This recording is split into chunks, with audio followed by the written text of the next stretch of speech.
Mertua saya diam-diam mengambil kartu saya dan memberikannya kepada adik ipar, lalu mentraktir seluruh keluarga besar makan di restoran menghabiskan 50 juta rupiah untuk pamer. Saya langsung memblokir kartu itu.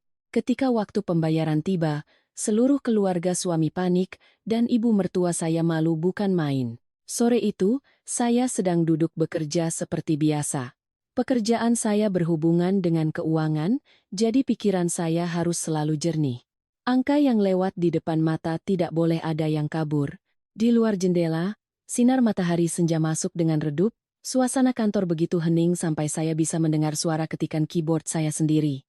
Saya ingat betul, saat itu saya sedang memeriksa ulang sebuah laporan ketika ponsel saya bergetar. Satu getaran singkat tapi tegas. Di layar muncul notifikasi dari aplikasi perbankan. Bukan notifikasi pemotongan saldo seperti biasanya, melainkan sebuah kalimat yang membuat saya langsung berhenti, permintaan konfirmasi transaksi tidak wajar. Saya mengerutkan kening, mendekatkan ponsel. Baris di bawahnya tertulis dengan jelas, tidak mungkin salah. Transaksi Rp53.000. Restoran Bumbu Desa. Mohon konfirmasi. Seketika itu, saya tidak panik, tapi jantung saya berdebar lebih kencang dari biasanya. 53 juta bukanlah jumlah kecil yang bisa digesek tanpa sadar, yang membuat saya merinding bukanlah angkanya, melainkan kenyataan yang sangat jelas. Kartu utama saya ada di dalam dompet, dan dompet itu ada di rumah. Saya tidak memesan acara makan-makan, tidak punya janji dengan siapapun, dan sama sekali tidak ada alasan nama restoran Bumbu Desa muncul dalam riwayat transaksi saya saat itu. Saya membaca ulang notifikasi itu sekali lagi. Bank meminta verifikasi karena jumlahnya melebihi batas pengeluaran harian saya. Transaksi tidak dapat dilakukan dalam satu kali gesek tanpa konfirmasi dari pemilik kartu. Formatnya sangat familiar, sangat sesuai prosedur. Bagi orang lain, mungkin mereka akan berpikir ini hanya kesalahan sistem. Tapi bagi saya, yang sudah bertahun-tahun bekerja di bidang keuangan, firasat ada yang tidak beres ini tidak muncul tanpa sebab. Saya meletakkan ponsel di meja, menarik napas dalam-dalam. Di kepala saya, berbagai kemungkinan melintas dengan cepat, tapi semuanya mengarah pada satu pertanyaan yang sama. Siapa yang memegang kartu saya? Sebelum saya sempat menekan konfirmasi atau tolak, intuisi profesional saya memaksa saya untuk bertindak sebelum semuanya menjadi lebih rumit. Saya membuka kembali aplikasi, tanpa ragu, langsung memilih opsi blokir sementara kartu. Sebuah tindakan yang sudah sangat biasa bagi saya, hanya butuh beberapa detik. Baru saja saya selesai memblokir kartu, kurang dari 1 menit kemudian, ponsel saya bergetar lagi. Kali ini jantung saya benar-benar mencelos. Notifikasi baru muncul. Singkat tapi cukup membuat bulu kuduk berdiri. Transaksi Rp20.000 ditolak. Kartu telah diblokir.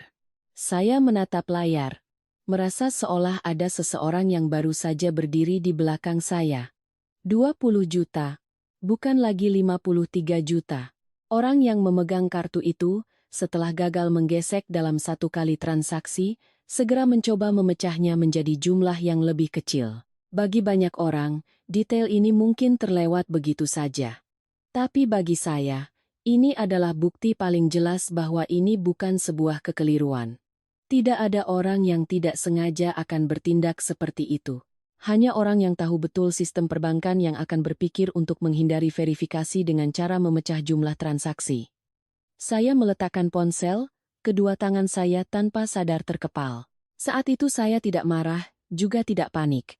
Perasaan yang menyelimuti saya adalah sebuah hawa dingin yang sulit dijelaskan, seperti ketika seseorang menyadari ada yang telah melangkahi batas pribadinya tanpa izin. Di kepala saya mulai merangkai semuanya secara perlahan, hati-hati seperti kebiasaan saya selama bertahun-tahun bekerja dengan data. Kartu saya tidak mungkin keluar dari dompet dengan sendirinya, kartu saya juga tidak bisa pergi ke restoran sendiri, dan yang lebih tidak mungkin lagi, mencoba berulang kali untuk bisa digesek. Orang yang memegang kartu itu sangat tenang, sangat percaya diri, bahkan terburu-buru. Karena jika tidak terburu-buru, mereka tidak akan mencoba lagi begitu cepat setelah transaksi pertama diblokir. Saya bersandar di kursi, Mata menatap langit-langit, suara-suara di sekitar seakan lenyap. Saya tidak menelepon siapapun, juga tidak mengirim pesan untuk bertanya. Saya paham. Terkadang diam adalah cara terbaik untuk mengamati. Jika saya bereaksi terlalu cepat, mungkin saya hanya akan mendapatkan jawaban berbelit-belit yang sudah biasa saya dengar. Tapi jika saya menunggu sedikit lebih lama, kebenaran akan terungkap dengan sendirinya dengan cara yang tidak bisa diantisipasi oleh pelakunya. Di luar sana, sore hari berlalu seperti biasa. Orang lalu lalang, kendaraan ramai, semuanya berjalan seolah tidak ada apa-apa.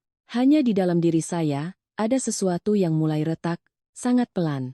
Saya mengambil ponsel lagi, melihat kembali 2 baris notifikasi yang masih menyala di layar, dan berkata pada diri sendiri dengan sangat pelan dan jelas. Saat itu juga, saya tahu pasti satu hal.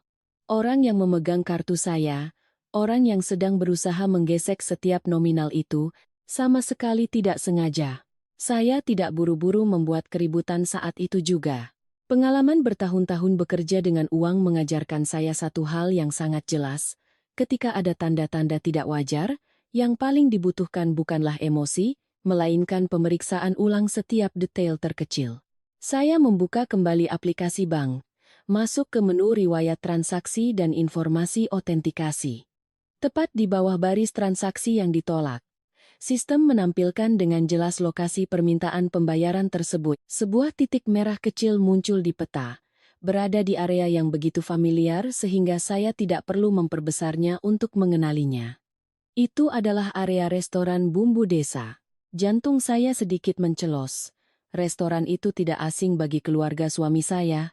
Selama bertahun-tahun, setiap kali keluarga besar berkumpul, entah ada acara syukuran atau sekadar sudah lama tidak makan bersama, nama Bumbu Desa selalu menjadi yang pertama disebut. Saya menatap layar, merasa seolah ada seseorang yang membisikkan sesuatu di telinga saya, sesuatu yang belum ingin saya percaya.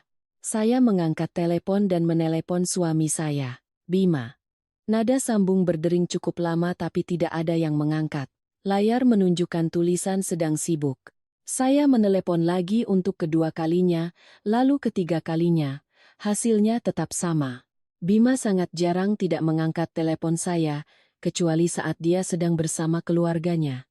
Detail ini membuat saya semakin yakin bahwa firasat saya tidak berdasar. Saya meletakkan ponsel, bersandar di kursi, dan mulai mengingat kembali kejadian-kejadian yang sangat baru, seperti film yang diputar ulang dengan lambat. Pagi itu, sebelum saya berangkat kerja, ibu mertua saya, Ibu Ratih, datang ke kamar saya sebentar. Dia berdiri di pintu sambil tersenyum dan berkata ponselnya kehabisan baterai, mau meminjam charger sebentar. Saat itu saya sedang berganti pakaian dan tidak berpikir macam-macam, hanya menunjuk ke arah meja rias tempat saya meletakkan charger dan beberapa barang pribadi. Dompet saya juga ada di meja rias hari itu, sebuah kebiasaan yang sangat normal. Karena saya sering meletakkan dompet di sana setiap pagi sebelum berangkat kerja, agar mudah mengambil kunci motor. Kartu bank saya ada di saku tambahan, bukan di saku utama, tapi bagi orang yang jeli, hanya dengan membuka dompet pasti akan langsung terlihat.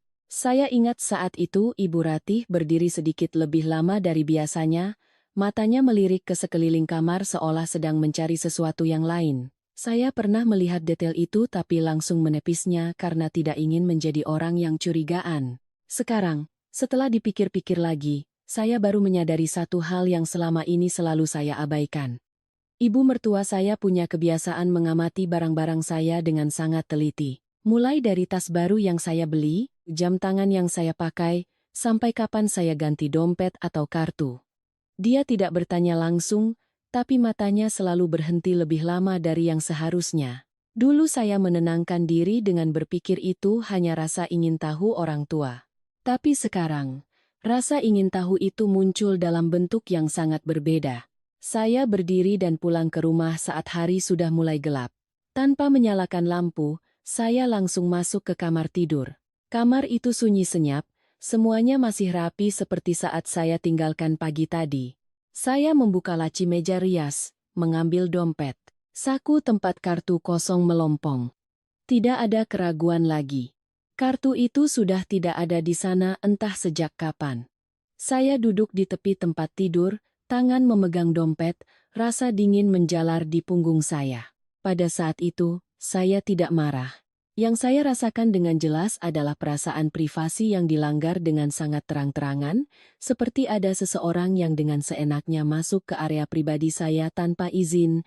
Saya tidak menyalahkan diri sendiri karena ceroboh, karena saya paham, ada beberapa hal yang secermat apapun kita, tidak akan bisa dihindari ketika kepercayaan sudah diletakkan di tempat yang salah. Saya berdiri dan berjalan menuju ruang tamu. Di sudut dinding tempat saya memasang kamera keamanan, lampu hijau kecil masih menyala. Kamera ini saya pasang tahun lalu setelah ada kasus pencurian kecil di kompleks perumahan, murni untuk alasan keamanan. Tidak pernah terpikir akan ada hari di mana saya harus menggunakannya untuk melihat kembali rekaman di dalam rumah saya sendiri. Saya membuka aplikasi kamera di ponsel, memutar ulang rekaman pada jam-jam siang. Waktu setelah saya berangkat kerja. Gambar yang muncul sangat jelas. Awalnya adalah adegan ibu mertua saya masuk ke kamar tidur. Cara berjalannya sangat alami, tidak ada kesan mengendap-endap. Dia berdiri di depan meja rias, membuka laci, tangannya dengan ringan membalik dompet saya. Semua gerakan berlangsung cepat dan mahir. Sehingga jika tidak tahu sebelumnya, orang akan mengira itu adalah barang miliknya sendiri. Dia menarik kartu itu, meliriknya sekilas, lalu langsung memasukkannya ke saku bajunya. Setelah itu, dia menutup laci, merapikan kembali barang-barang seperti semula, dan meninggalkan ruangan. Saya menghentikan video tepat di momen itu. Layar ponsel yang menyala di tengah ruangan gelap memproyeksikan dengan jelas gambar orang yang selama ini saya panggil ibu. Saya menatapnya sangat lama, sampai mata saya mulai perih, tapi tidak setetes pun air mata jatuh. Di dalam hati saya, saat itu tidak ada lagi ruang untuk amarah atau sakit hati. Sebagai gantinya adalah sebuah kesadaran yang dingin, seperti ketika seseorang akhirnya berani menatap langsung sebuah kebenaran yang sebelumnya selalu coba dihindari. Ternyata kartu saya sudah meninggalkan dompet sejak siang itu. Ternyata transaksi-transaksi yang bertubi-tubi itu bukan dilakukan oleh orang asing, melainkan oleh orang yang saat ini sedang makan-makan bersama seluruh keluarga besar suami saya. Dan ternyata, yang diambil bukan hanya sebuah kartu bank, melainkan kepercayaan yang telah saya jaga selama bertahun-tahun menjadi menantu. Saya menutup aplikasi kamera, meletakkan ponsel di meja. Rumah masih sunyi, tapi di dalam diri saya, segalanya telah berubah total. Saya tahu, mulai detik ini, saya tidak bisa lagi berpura-pura tidak melihat, tidak tahu, dan tidak mengerti. Dan saya juga sangat paham satu hal. Ketika kartu itu bisa meninggalkan dompet saya tanpa ditanya, cepat atau lambat batas-batas saya yang lain juga akan disentuh jika saya terus diam. Setelah mematikan rekaman kamera itu, saya tidak melanjutkan menonton. Bukan karena tidak cukup berani, tapi karena apa yang perlu saya lihat. Sudah saya lihat dengan sangat jelas. Saya meletakkan ponsel, duduk terdiam di dalam kamar. Dan dalam keheningan yang berat itu, gambaran-gambaran masa lalu mulai muncul satu persatu. Begitu jelas hingga saya bisa mendengar kembali setiap ucapan, setiap tawa yang pernah membuat saya berpikir bahwa itu hanyalah hal biasa dalam sebuah keluarga. Nama saya Maya. Saya menikah dengan Bima ketika kami berdua sudah tidak terlalu muda untuk bermimpi. Kami menikah bukan karena janji-janji indah, melainkan karena berpikir kami sudah cukup dewasa untuk membangun keluarga yang stabil bersama. Sejak hari saya menjadi menantu, saya sudah tahu akan tinggal bersama ibu mertua, Ibu Ratih. Saya tidak menolak, juga tidak khawatir. Karena dalam pikiran saya saat itu, orang tua yang sudah terbiasa hidup sendiri, akan lebih baik jika ada anak dan cucu di sampingnya. Sejak awal, Ibu Ratih sangat bangga pada saya. Kebanggaan itu bukan ditunjukkan dengan cara dia peduli pada apa yang saya makan atau bagaimana saya istirahat, melainkan dengan cara dia memberitahu siapapun yang ditemuinya bahwa menantunya bekerja di bidang keuangan. Saya ingat betul acara kumpul keluarga pertama setelah kami menikah. Ibu Ratih tersenyum lebar, menunjuk ke arah saya dan berkata dengan lantang, "Menantu saya kerja di keuangan, loh. Soal uang, Tidak perlu khawatir. Seluruh meja saat itu riuh dengan decak kagum. Sementara saya hanya tersenyum canggung, berpikir sederhana bahwa orang tua memang suka memamerkan anak-anaknya, jadi tidak ada yang perlu dipusingkan. Awalnya, acara kumpul keluarga tidak terlalu sering. Kadang untuk selamatan. Kadang ulang tahun salah satu kerabat, kadang hanya karena sudah lama tidak bertemu. Dalam acara makan-makan itu, biasanya sayalah yang membayar. Awalnya saya melakukannya dengan sangat wajar. Saya pikir, sebagai menantu, dan punya kondisi finansial yang sedikit lebih baik, membayar makan bersama bukanlah masalah besar. Setiap kali seperti itu, Ibu Ratih selalu tersenyum sangat lebar, menepuk bahu saya dan berkata, "Uang di rumah sendiri, kok? Nggak akan hilang kemana-mana." Kalimat itu, awalnya terdengar hangat. Saya pikir itu adalah cara orang tua menunjukkan ikatan keluarga. Tapi semakin lama, saya semakin sering mendengarnya, dan perlahan kalimat itu tidak lagi bermakna sebagai dorongan, melainkan seperti sebuah keharusan. Keharusan bahwa uang yang saya hasilkan, begitu saya melangkah ke rumah suami, otomatis menjadi uang bersama. Tanpa perlu bertanya, tanpa perlu diskusi, dan tanpa perlu ada batasan yang jelas. Adik ipar saya, Dani, beberapa tahun lebih muda dari Bima. Sifatnya santai, bahkan seringkali cenderung cuek.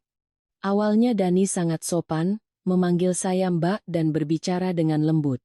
Tapi perlahan saya menyadari cara Dani berbicara tentang uang berubah sangat cepat.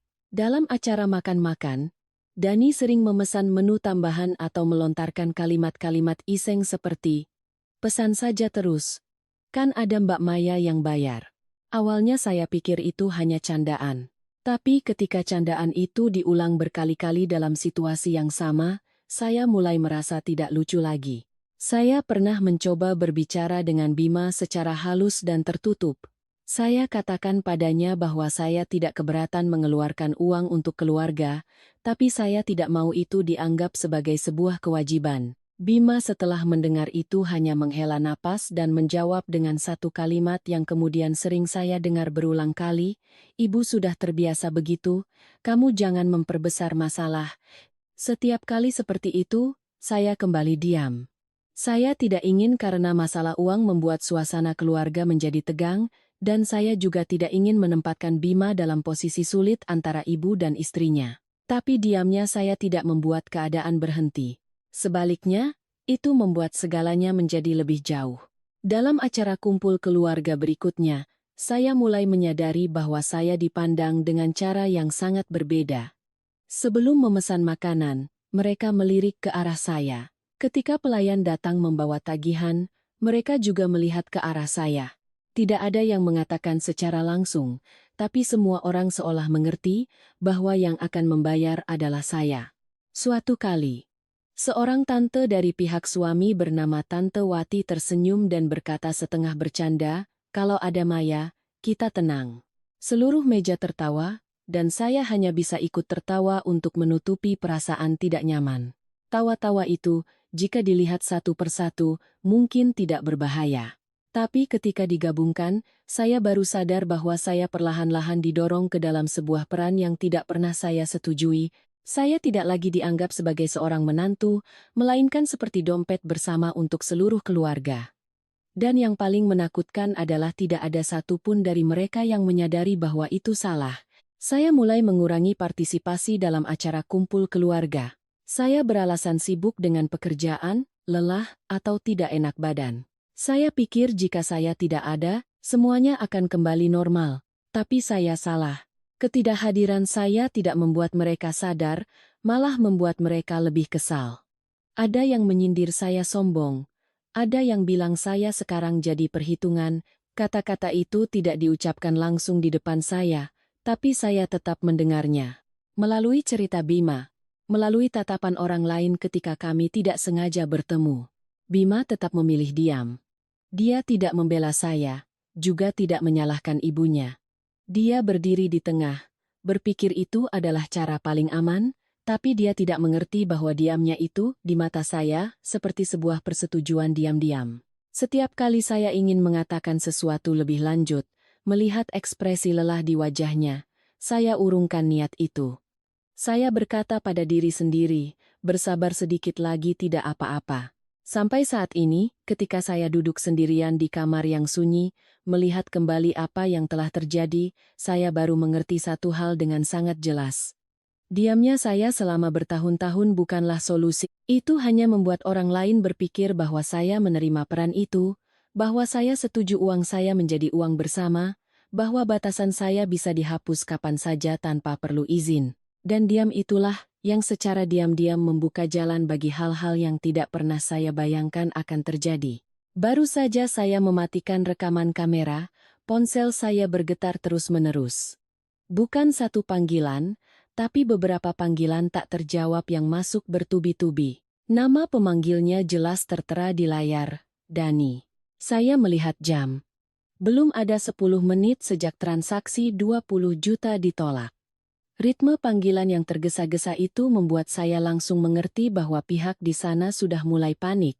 Saya tidak mengangkat telepon.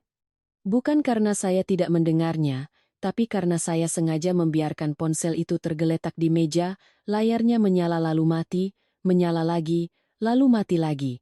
Hanya beberapa detik kemudian, getaran berhenti, digantikan oleh notifikasi dari grup chat yang familiar, grup keluarga besar suami. Sebuah grup yang sebelumnya jarang saya perhatikan karena sebagian besar isinya hanya sapaan basa-basi, ucapan selamat, atau ajakan makan-makan. Kali ini, pesan yang muncul sangat berbeda. Dani mengirim sebuah foto ke dalam grup. Ruang VIP restoran Bumbu Desa, lampu kuning hangat. Meja bundar besar berhias taplak putih, di atasnya tersaji berbagai macam hidangan mewah.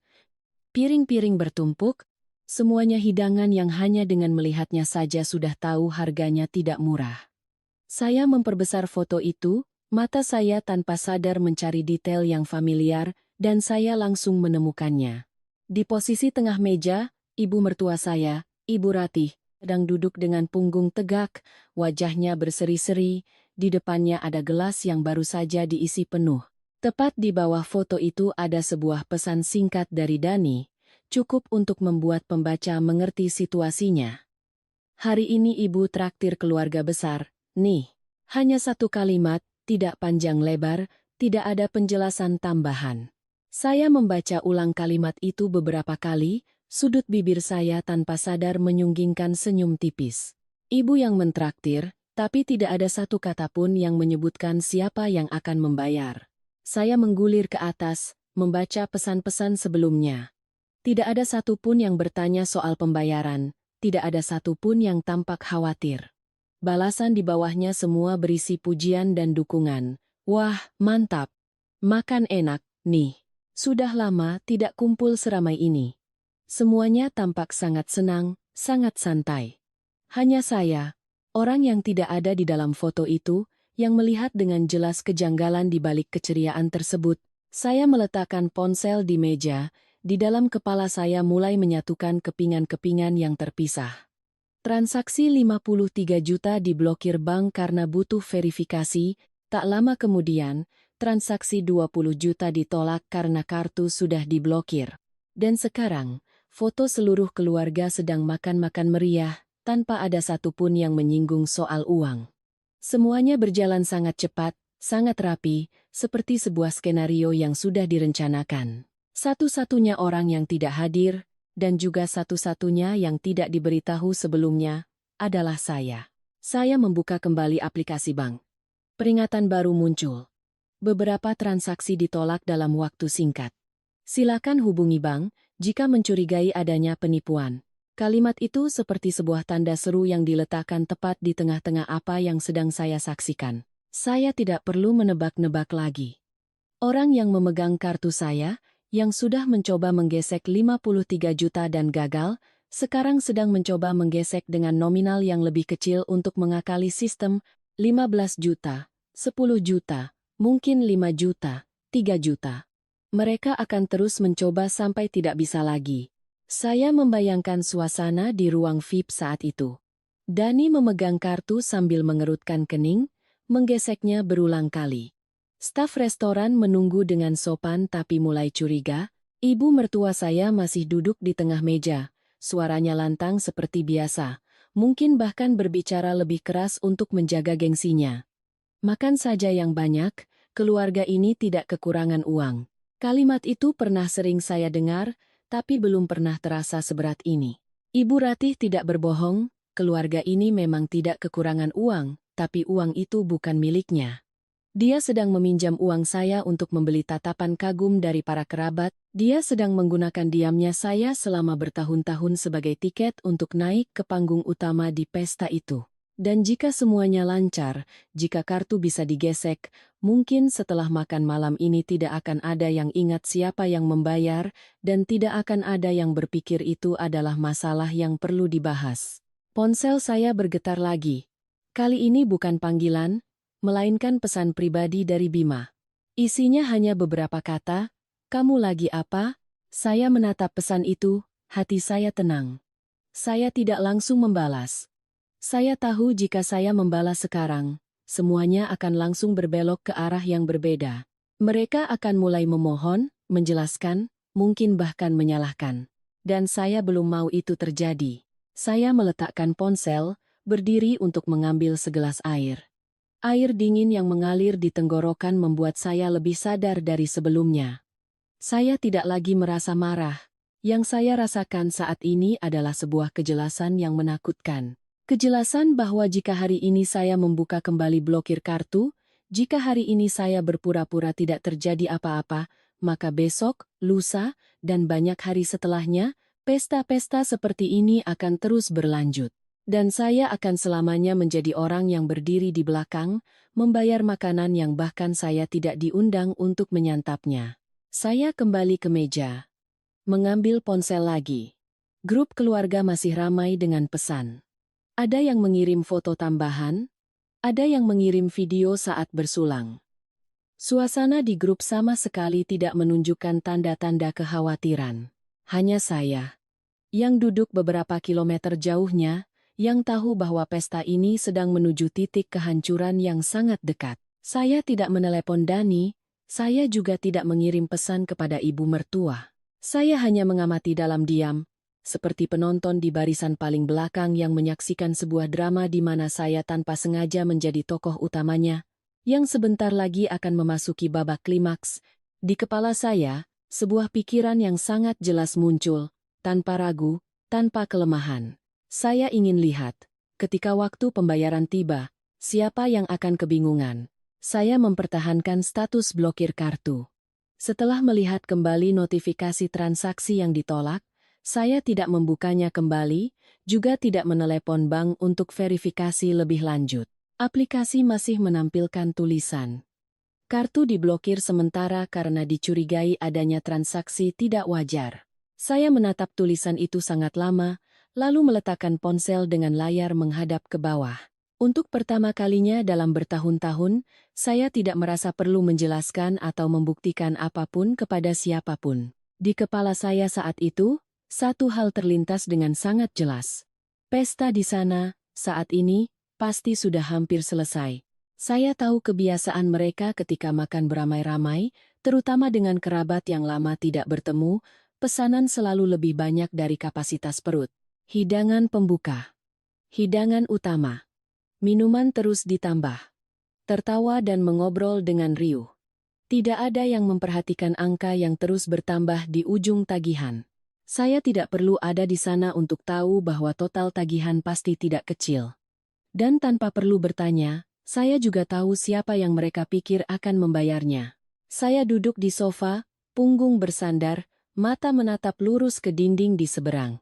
Di kepala saya, sebuah pemandangan yang sangat familiar muncul, begitu jelas seolah sedang terjadi di depan mata. Staf restoran membawa mesin EDC masuk ke ruang VIP, membungkuk dengan sopan, berbicara dengan suara pelan tapi jelas. Ibu mertua saya awalnya masih mempertahankan ekspresi percaya dirinya, mengeluarkan kartu dan memberikannya, mulutnya bahkan masih sempat berkata, "Gesek saja, Dik," untuk melengkapi perannya sebagai tuan rumah. Mesin EDC berbunyi singkat. Lalu layar menunjukkan error. Pertama kali, Ibu Ratih mungkin masih berpikir itu karena mesinnya. Kedua kali, ketiga kali, kepercayaan dirinya akan mulai goyah. Saya membayangkan Dani berdiri di sampingnya, mengerutkan kening, mencoba menggesek lagi. Mungkin Dani akan mencoba mesin lain, mencoba mundur sedikit, mencoba lagi. Seperti yang biasa dilakukan orang yang belum pernah ditolak pembayarannya. Tapi setiap percobaan hanya akan memberikan hasil yang sama. Transaksi ditolak. Tanpa penjelasan panjang, hanya sebuah notifikasi singkat. Dan semakin sering dicoba, suasana di ruangan itu akan semakin berat. Ponsel saya bergetar, menarik saya dari lamunan. Kali ini panggilan dari Dani. Saya melihat namanya di layar, tidak terkejut sama sekali. Saya biarkan nada dering berbunyi sampai selesai, tidak mengangkatnya. Begitu nada dering berhenti, ponsel bergetar lagi. Lalu lagi.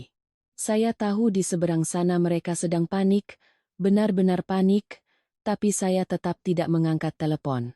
Bukan karena saya ingin mempersulit, tapi karena saya tahu betul, jika saya mengangkatnya sekarang, semuanya akan langsung kembali ke jalur yang lama.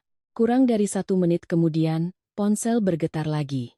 Kali ini sebuah pesan, isinya sangat singkat, tanpa salam pembuka, tanpa basa-basi. "Mbak, angkat teleponnya, ada urusan penting." Saya melihat tulisan itu, menghela napas sangat pelan. Saya tidak membalas. Saya meletakkan ponsel di meja, berdiri dan pergi ke dapur untuk mengambil air lagi. Gerakan saya saat itu sangat lambat, sampai saya sendiri merasa aneh. Tidak ada ketergesa-gesaan, tidak ada perasaan menang atau kalah. Beberapa saat kemudian, ponsel menyala lagi. Kali ini pesan dari Bima. Tidak panjang, hanya beberapa kata yang familiar. "Sayang, ada apa?" Saya melihat namanya di layar, tiba-tiba merasakan sesuatu yang sulit dijelaskan. Saya tidak marah padanya, juga tidak kasihan. Saya hanya melihat dengan jelas bahwa baru sekarang dia mulai menyadari ada sesuatu yang tidak beres. Dan kesadaran itu datang terlambat. Saya tidak langsung membalas. Saya biarkan ponsel itu tergeletak beberapa menit lagi, seolah memberi diri saya waktu untuk berpikir. Lalu saya mengangkatnya, mengetik 1 kalimat, "Tidak lebih, tidak kurang, aku lagi sibuk. Kamu urus saja urusan keluargamu." Saya mengirim pesan itu lalu mematikan layar. Tanpa penjelasan, tanpa perdebatan, tanpa janji apapun. Saya tahu jawaban itu akan membuat Bima bingung. Dia terbiasa dengan saya yang lembut, terbiasa dengan saya yang turun tangan menengahi, terbiasa dengan saya yang memilih diam agar semuanya damai. Tapi kali ini saya tidak melakukannya lagi. Saya tidak mengatakan saya benar, juga tidak mengatakan siapa yang salah. Saya hanya menarik diri dari peran yang tidak pernah saya setujui. Ponsel bergetar beberapa kali lagi. Ada panggilan, ada pesan. Saya tidak membukanya. Saya meletakkan ponsel ke samping. Duduk di kursi. Kedua tangan di atas paha. Rumah sangat sunyi. Suara detak jam dinding terdengar begitu jelas sampai saya bisa menghitung setiap detiknya. Saya menyadari sesuatu yang aneh. Saya tidak merasa marah, juga tidak merasa puas. Perasaan saya saat ini seperti orang yang baru saja meletakkan beban yang sudah terlalu lama dipikul di bahunya. Saya sangat paham, setiap batasan ada harganya. Selama bertahun-tahun, karena saya tidak menetapkan batasan yang jelas, orang lain terbiasa melanggarnya. Mereka tidak berpikir itu salah karena tidak pernah dihentikan. Dan ketika suatu hari saya memilih untuk menghentikannya, mereka akan bingung, akan menyalahkan, bahkan akan menganggap saya berubah menjadi dingin. Tapi itu bukan salah saya. Itu hanyalah konsekuensi yang terlambat dari kebisuan yang berkepanjangan. Saya duduk seperti itu untuk waktu yang lama. Di luar, langit sudah gelap total. Lampu jalan menyala, cahayanya yang kuning masuk melalui celah jendela, menerangi lantai dengan remang. Saya memikirkan ibu mertua saya, memikirkan tatapan percaya dirinya saat duduk di tengah meja pesta, memikirkan kalimatnya. "Makan saja yang banyak, keluarga ini tidak kekurangan uang." Saya juga memikirkan Dani, memikirkan kebingungannya ketika semuanya tidak berjalan sesuai rencana.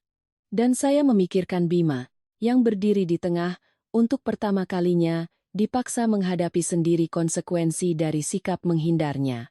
Saya tidak senang, juga tidak sedih. Saya hanya melihat satu hal dengan sangat jelas. Kali ini, saya tidak akan menjadi penyelamat. Pada saat saya duduk sendirian di rumah yang sunyi itu, saya sama sekali tidak tahu bahwa di restoran bumbu desa, pesta sudah mulai memasuki suasana yang sama sekali berbeda. Tapi belakangan, setiap detail malam itu diceritakan kembali, digabungkan dengan apa yang saya saksikan melalui pesan dan kamera, membuat saya merasa seolah-olah saya telah melihat semuanya sejak awal. Ketika sebagian besar hidangan sudah habis disajikan, seorang pelayan masuk ke ruang VIP dengan setumpuk tagihan di tangannya. Suara gadis muda itu tetap sopan seperti biasa, tidak tinggi tidak rendah, cukup untuk didengar oleh seluruh meja. Permisi, total tagihan meja Bapak dan Ibu malam ini adalah 52.800.000 rupiah. Begitu kalimat itu selesai diucapkan, beberapa orang di keluarga itu bersiul pelan. Ada yang bahkan tertawa sambil berkata, "Makan sepuasnya, sudah lama tidak kumpul seramai ini." Ibu mertua saya, Ibu Rati, saat itu masih duduk tegak di posisi tengah. Dia sama sekali tidak terlihat bingung. Sebaliknya, dia dengan sangat alami merogoh tasnya, mengeluarkan kartu itu, dan berkata dengan lantang agar seluruh meja mendengarnya. "Gesek saja, Dik. Keluarga kami sudah langganan di sini." Suaranya mantap, tanpa sedikit pun keraguan. Sama seperti berkali-kali sebelumnya ketika semuanya masih berjalan lancar, pelayan itu menerima kartu, menunduk berterima kasih, lalu mengoperasikan mesin EDC. Bunyi bip terdengar singkat. Hanya sedetik kemudian, layar menampilkan notifikasi error. Pelayan itu tertegun sejenak, tapi tetap mempertahankan senyum profesionalnya, memutar mesin itu dan berkata pelan bahwa mungkin sinyalnya lemah, dan meminta izin untuk mencoba lagi. Ibu Ratih mengerutkan kening sangat tipis, tapi masih belum merasa ada yang serius. Dalam pikirannya saat itu, semua masalah teknis adalah hal kecil. Gesekan kedua masih gagal, kali ini suasana di meja mulai sedikit meredup. Suara tawa dan obrolan berkurang. Beberapa orang berhenti mengambil makanan, mata mereka mulai mengikuti gerakan pelayan dan mesin edisi di tangannya. Dani berdiri, mengambil kartu itu dari pelayan, mengatakan biar dia yang coba menggeseknya. Dia melakukannya dengan cepat, sedikit tidak sabar, tapi hasilnya tetap sama. Mesin itu kembali menunjukkan error. Tidak berbunyi panjang, hanya satu bunyi singkat, tapi cukup untuk membuat hati terasa berat. Seorang kerabat yang duduk di dekatnya nyeletuk, setengah bercanda, "Coba kartu lain mungkin, Bu Ratih." Kalimat itu seperti jarum kecil yang menusuk balon suasana yang mulai tegang. Ibu Ratih tertawa canggung, melambaikan tangannya. Mungkin mesinnya saja yang bermasalah, biar dia coba lagi. Tapi senyum di bibirnya kali ini sudah tidak utuh seperti di awal. Sudut bibirnya sedikit kaku, matanya mulai gelisah. Dani membungkuk, mengoperasikan mesin itu lagi, tapi kali ini dia tidak menggesek seluruh jumlahnya. Dia memasukkan angka yang lebih kecil, 15 juta. 1 detik, 2 detik berlalu. Mesin itu kembali error. Dani menelan ludah, menggantinya menjadi 10 juta. Hasilnya tetap tidak berbeda. Angka-angka di layar terus ditolak, seolah ada pintu tak terlihat yang tertutup rapat di depan seluruh tamu pesta. Pelayan restoran saat itu tidak bisa lagi mempertahankan sikap santainya. Dia merendahkan suaranya, tapi cukup jelas untuk didengar oleh orang-orang yang duduk di dekatnya. "Mohon maaf, sepertinya kartunya sedang diblokir." Kalimat itu jatuh di meja makan seperti batu yang berat. Tidak ada yang bicara lagi.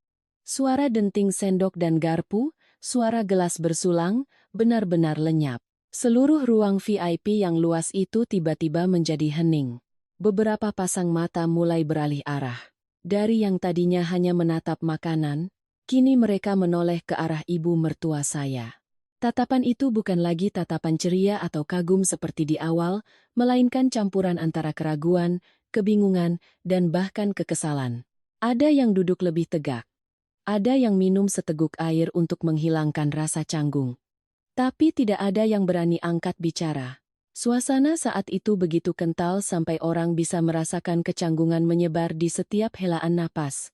Ibu Ratih terpaku, tangannya yang memegang dompet berhenti di udara, jari-jarinya terkepal begitu erat sampai buku-buku jarinya memutih.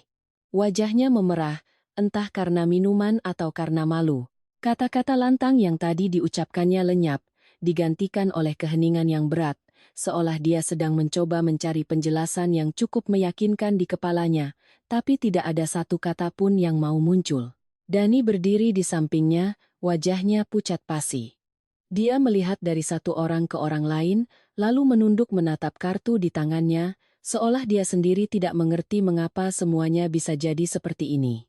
Beberapa kerabat mulai berbisik sangat pelan, cukup untuk didengar orang di sebelahnya, tapi tidak cukup untuk disebut sebagai teguran terbuka. Justru ketidakjelasan itulah yang membuat situasi menjadi lebih tidak nyaman daripada kata-kata yang blak-blakan. Dari arah koridor, staf restoran lain menunggu, menjaga jarak yang sopan, tidak mendesak tapi juga tidak pergi. Kehadiran mereka yang diam itu seperti sebuah pengingat bahwa tagihan masih ada di sana, dan pesta belum bisa berakhir jika belum ada yang membayar. Setiap detik yang berlalu, tekanan semakin memberatkan meja pesta. Orang-orang yang tadi makan dengan gembira, kini mulai saling menghindari tatapan mata. Tidak ada yang mau menjadi orang pertama yang memecah keheningan. Di tengah ruangan, ibu mertua saya masih berdiri seperti terpaku di tanah. Dia tidak lagi tersenyum, tidak lagi berbicara. Hanya satu gambaran yang tersisa di mata orang-orang yang hadir saat itu. Sosok yang berdiri kaku, wajah memerah, tangan mengepal dompet, seolah sedang mencoba mempertahankan sisa-sisa gengsi yang baru saja terlepas dari tangannya. Tepat setelah momen hening itu, ibu mertua sayalah yang pertama kali memecah kesunyian. Dia menoleh tajam ke arah Dani. Suaranya tidak lagi tenang, direndahkan tapi setiap katanya ditekan, cukup untuk didengar oleh orang-orang terdekat. Telepon Maya sekarang. Tatapan matanya saat itu bukan lagi tatapan tuan rumah yang percaya diri, melainkan tatapan yang bercampur antara cemas dan kesal, seolah segala sesuatunya sudah di luar kendalinya. Dani dengan gugup mengeluarkan ponsel dan menelepon saya. Nada sambung di seberang sana berdering sangat lama, berulang kali. Tapi saya tidak mengangkatnya. Saya tahu betul bagaimana setiap dering itu bergema di tengah ruang VIP, dan saya juga tahu, semakin lama nada dering itu berbunyi, kepanikan di sana akan semakin jelas terlihat. Dani melirik layar ponselnya, keringat mulai membasahi dahinya, tangannya yang memegang ponsel gemetar. Dia mencoba menelepon lagi, lalu mengirim pesan, tapi ponsel saya tetap diam. Suasana di meja pesta mulai berubah arah. Seorang tante yang duduk di sisi luar tidak tahan lagi, suaranya terdengar jelas kesal. "Loh, tadi katanya mau traktir keluarga besar, kok sekarang jadi begini?" Kalimat itu, meskipun tidak keras, cukup tajam untuk memotong semua rasa canggung. Orang lain menimpali, nadanya setengah bercanda tapi penuh sindiran. "Jangan-jangan habis makan kita disuruh cuci piring di sini?" Begitu kalimat itu selesai, beberapa orang tertawa canggung, tapi tawa itu cepat sekali padam. Ibu mertua saya mulai mencari cara untuk mengatasi situasi dengan caranya yang biasa. Dia berdaham, melihat ke sekeliling meja, lalu berkata sedikit lebih keras, seolah untuk menenangkan dirinya sendiri, lebih dari menenangkan orang lain. "Mungkin banknya saja yang lagi error. Uang di rumah ini tidak kurang." Dia mengucapkan kalimat itu dengan tegas, seperti sebuah penegasan. Tapi semakin dia bicara, suaranya semakin kurang percaya diri. Matanya berkeliling dari satu wajah ke wajah lain, mencari dukungan, tapi yang dia dapatkan hanyalah keheningan dan tatapan curiga. Staf restoran masih menunggu di sudut, menjaga jarak dengan sopan. Setelah beberapa menit melihat suasana tegang yang berkepanjangan, dia maju selangkah, suaranya lembut tapi tegas. "Permisi, Bapak, Ibu. Jika pembayarannya belum bisa diselesaikan, pihak kami akan meminta izin untuk menahan kartu identitas atau KTP sebagai jaminan sesuai prosedur." Kalimat itu seperti sember air dingin yang disiramkan ke dalam ruangan yang sudah sesak. Ini bukan lagi soal masalah teknis, tapi masalah tanggung jawab dan prosedur. Wajah ibu mertua saya benar-benar pucat. Rona merah di wajahnya memudar. digantikan oleh warna putih yang sulit disembunyikan. Dia dengan bingung melihat dompet di tangannya, lalu melihat Dani, lalu melihat ke sekeliling meja, seolah sedang mencari jalan keluar yang tiba-tiba muncul di tengah ruangan. Tapi tidak ada jalan keluar. Para kerabat saat itu tidak lagi mengobrol. Semuanya duduk tegak, tatapan mata mereka menunjukkan kekesalan dan kecurigaan. Ada yang menoleh untuk berbisik dengan orang di sebelahnya, ada yang menunduk menghindari tatapan. Tidak ada lagi yang bisa mempertahankan sikap santainya. Tepat ketika suasana di meja pesta begitu tegang hingga seolah akan meledak jika ada satu kalimat lagi yang diucapkan, pintu ruang VIP terbuka. Bima muncul di ambang pintu, napasnya terengah-engah, wajahnya panik, kemejanya kusut, rambutnya berantakan. Jelas sekali dia baru saja berlari terburu-buru dari suatu tempat. Begitu melihat Bima, tatapan seluruh meja serentak tertuju padanya, seolah menemukan seseorang yang bisa mengambil alih tanggung jawab untuk semua orang. Nah, ini menantunya. Selesaikan dong. Bima, kata salah seorang kerabat dengan belak-belakan, tidak lagi basa-basi. Kalimat itu seolah menempatkan Bima di tengah lingkaran tak terlihat. Dia terpaku, menatap ibunya, lalu menatap para kerabat yang menunggu. Tatapan semua orang membawa satu permintaan yang jelas, harus ada yang menyelesaikan masalah ini. Bima menelan ludah, bibirnya bergerak seolah ingin mengatakan sesuatu, tapi urung. Dia menoleh ke arah ibunya. Melihat ibunya menatapnya dengan tatapan memohon sekaligus menyalahkan, seolah semua harapan kini tertumpu di pundaknya. Bima menoleh ke arah staf restoran, mencoba menjaga suaranya tetap tenang. Beri saya waktu sebentar. Staf itu mengangguk, mundur selangkah. Tapi matanya tetap mengawasi setiap gerakan. Waktu yang singkat itu tiba-tiba terasa begitu panjang. Tidak ada yang bicara lagi, hanya ada suara napas yang berat, suara kursi yang bergeser pelan, dan tatapan mata yang menekan pundak Bima. Dia berdiri di tengah ruangan, di satu sisi ada ibunya, di sisi lain ada seluruh keluarga besarnya. Di antara dua tekanan itu, Bima untuk pertama kalinya tidak punya tempat untuk menghindar. Dia tidak bisa membelakangi ibunya, juga tidak bisa mengabaikan tatapan kerabat dan aturan restoran. Keraguan terlihat jelas di wajahnya. Keraguan yang sudah sering saya lihat, tapi belum pernah seterbuka dan setelanjang ini. Suasana sesak menyelimuti ruang VIP. Dan saya tahu. Sejak saat itu, bukan hanya pesta ini, tapi juga hubungan-hubungan dalam keluarga ini, sudah berada di titik retak yang tidak bisa dihindari. Ketika Bima baru saja muncul di ruang VIP, saya masih duduk di rumah. Ponsel tergeletak di meja, layarnya sudah mati. Saya tidak perlu melihat untuk tahu situasi seperti apa yang sedang dia hadapi. Diamnya saya saat ini seperti seutas tali yang ditarik kencang, semakin lama ditarik, semakin kusut di ujung sana. Dan benar seperti dugaan saya, kurang dari beberapa menit kemudian, ponsel bergetar lagi. Kali ini panggilan dari Bima. Saya melihat namanya di layar, tidak terburu-buru mengangkat. Saya biarkan nada dering berbunyi beberapa kali, cukup lama agar dia mengerti bahwa saya tidak lagi merespons secepat dulu. Ketika saya mengangkat telepon, suara Bima di seberang sana sudah jauh lebih rendah. Bukan lagi nada menghindar seperti biasanya, melainkan nada tergesa-gesa yang bercampur dengan kecemasan yang sangat jelas. Maya, buka blokir kartunya dong. Di sini banyak orang. Dia berbicara cepat, seolah takut saya akan menutup telepon di tengah jalan. Saya bisa mendengar dengan jelas suara riuh di belakangnya, suara orang berbicara, suara kursi bergeser, bahkan suara bisik-bisik yang tidak bisa disembunyikan. Saya tidak perlu bertanya untuk tahu bahwa seluruh keluarga sedang menatapnya, menunggu. Saya menjawab sangat pelan, kata per kata, dengan nada yang begitu tenang sampai saya sendiri merasa aneh. Siapa yang mengundang, dia yang bayar. Aku tidak ada urusannya, saya tidak meninggikan suara, tidak juga memberi penjelasan lebih lanjut. Hanya satu kalimat itu, lalu saya berhenti. Di seberang sana, Bima terdiam beberapa detik. Saya bisa mendengar dia menarik napas dalam-dalam, lalu suaranya mulai berubah. Bukan lagi memohon, tapi bercampur dengan nada kesal karena terdesak. Kalau kamu begini, ibu bisa malu sekali. Kalimat itu keluar hampir seperti refleks. Sama seperti berkali-kali sebelumnya, setiap kali dia merasa terjepit di antara saya dan ibunya. Saya tidak memotongnya, tidak juga membantah. Saya hanya menunggu dia selesai bicara, lalu menjawab dengan satu kalimat yang sama, nadanya tidak tinggi, tapi dingin. Memangnya mukaku bukan muka?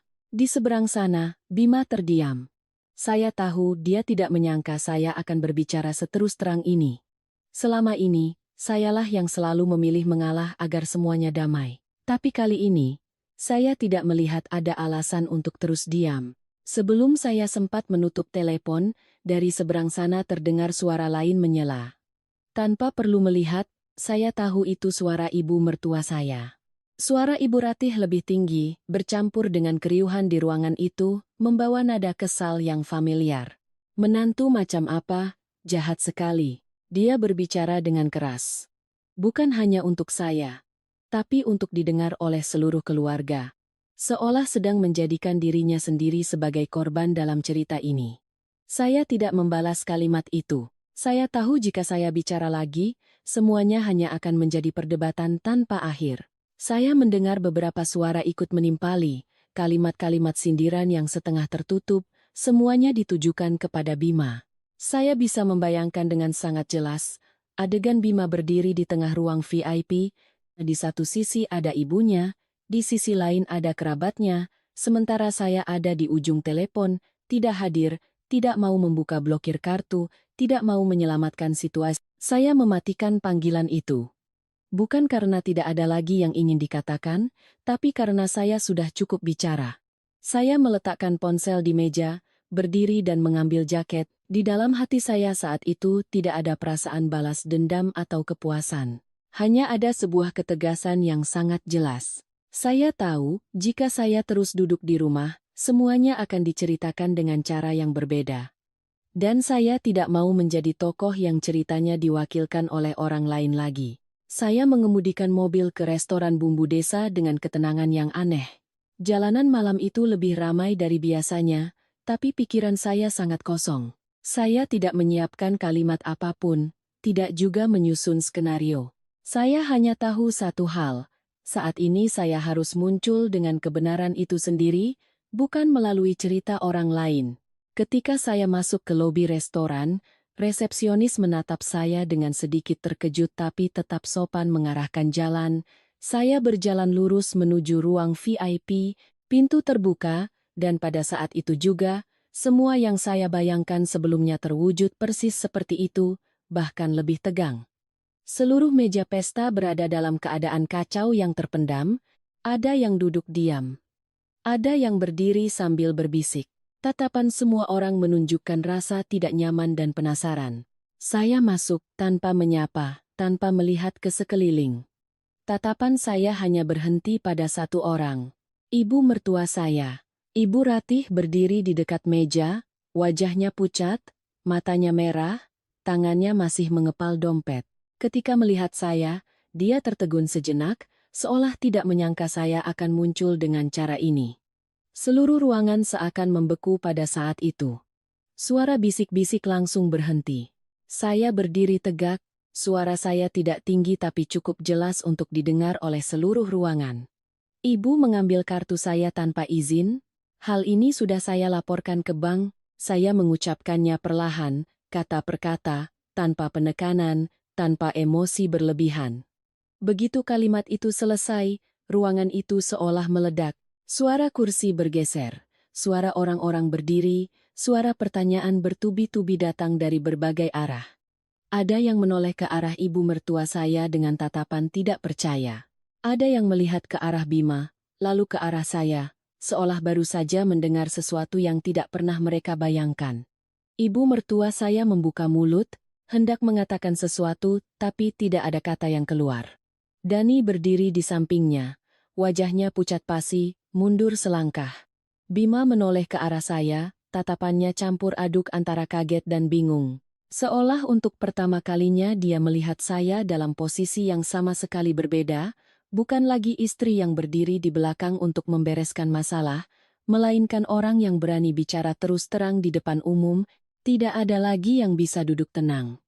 Pertanyaan dan gosip mulai terdengar di seluruh ruangan. Pesta yang awalnya begitu meriah dengan tawa, kini berubah menjadi kekacauan yang dipenuhi keraguan, kebingungan, dan rasa malu. Saya berdiri di sana tanpa mengucapkan sepatah kata pun lagi. Saya tidak perlu bicara lagi. Karena satu kalimat tadi sudah cukup untuk menghancurkan semua kepura-puraan yang dibangun di atas diamnya saya selama ini. Begitu kalimat saya selesai diucapkan, ruang VIP itu jatuh ke dalam kekacauan yang sulit digambarkan. Bukan lagi bisik-bisik malu-malu, melainkan ledakan reaksi yang terpendam. Ibu mertua saya adalah yang pertama bereaksi. Dia menoleh tajam ke arah saya, suaranya melengking, hampir berteriak di tengah ruangan yang ramai. "Kamu fitnah saya?" Kalimat itu keluar sangat cepat, sangat keras, membawa kemarahan seseorang yang terpojok, tapi juga memperlihatkan kepanikan yang tidak bisa disembunyikan. Saya tidak langsung menjawab. Saya berdiri diam menatap lurus ke arahnya. Tatapan saya tidak marah, tidak juga menantang. Pada saat itu, saya sangat paham satu hal. Jika saya berdebat dengan kata-kata, semuanya hanya akan menjadi perselisihan benar salah yang tidak ada ujungnya. Saya merogoh saku, mengeluarkan ponsel, dengan gerakan yang sangat pelan. Seluruh ruangan seakan menahan napas mengikuti setiap gerakan saya. Tidak ada yang bicara lagi, hanya ada penantian yang tegang. Saya membuka aplikasi kamera keamanan di rumah, memilih rekaman pada jam-jam siang hari itu. Layar ponsel menyala, saya memutar layar ke arah semua orang, meletakkannya cukup tinggi, agar orang-orang terdekat bisa melihat dengan jelas. Gambar yang muncul tidak goyang, tidak buram. Itu adalah kamar tidur saya yang familiar. Meja rias, laci, dompet yang diletakkan dengan rapi. Lalu, sosok ibu mertua saya muncul dalam rekaman. Dia masuk ke kamar dengan cara berjalan yang sangat alami, tidak ada kesan mengendap-endap. Dia berdiri di depan meja rias, membuka laci, tangannya dengan cepat membalik dompet saya. Dalam beberapa detik singkat, dia menarik kartu itu, meliriknya sebentar, lalu langsung memasukkannya ke saku bajunya. Setelah itu, dia menutup laci, merapikan kembali posisi dompet seperti semula, dan meninggalkan ruangan. Semuanya terekam dengan rapi, jelas, tanpa ada satu detail pun yang terlewat. Hanya dalam beberapa detik singkat itu, seluruh ruangan seakan kehabisan udara. Orang-orang yang duduk di dekatnya mencondongkan tubuh untuk melihat lebih dekat. Mereka yang duduk jauh berdiri, mencoba melihat dengan jelas. Suara bisik-bisik mulai menyebar, tidak lagi tersembunyi. Tatapan mereka ke arah ibu mertua saya sudah benar-benar berbeda. Bukan lagi tatapan kagum sebagai kerabat, melainkan tatapan kaget, kecewa, bahkan sedikit celaan. Dani berdiri di samping ibunya, wajahnya pucat pasi. Dia menatap layar ponsel itu, lalu menoleh ke arah ibunya, bibirnya bergerak-gerak seolah ingin mengatakan sesuatu, tapi tidak ada suara yang keluar. Akhirnya Dani nyeletuk, suaranya terbata-bata dan pelan. "Aku nggak tahu kalau ibu ambil kartunya." Kalimat itu bukan untuk membela ibunya, melainkan seperti refleks panik dari seseorang yang baru sadar telah terseret ke dalam masalah yang di luar bayangannya.